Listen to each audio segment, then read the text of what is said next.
Presidente Zaia, il senso di questa giornata è la consapevolezza, studenti che aiutano studenti all'insegna dell'inclusione.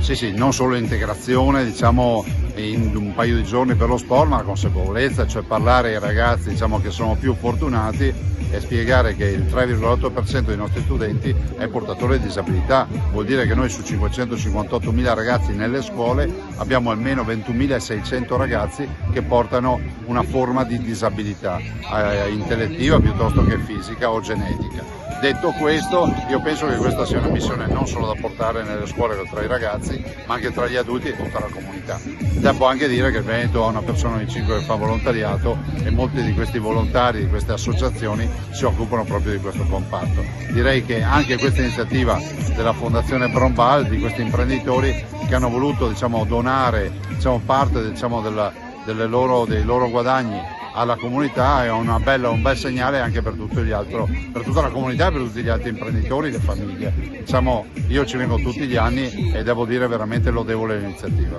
Grazie.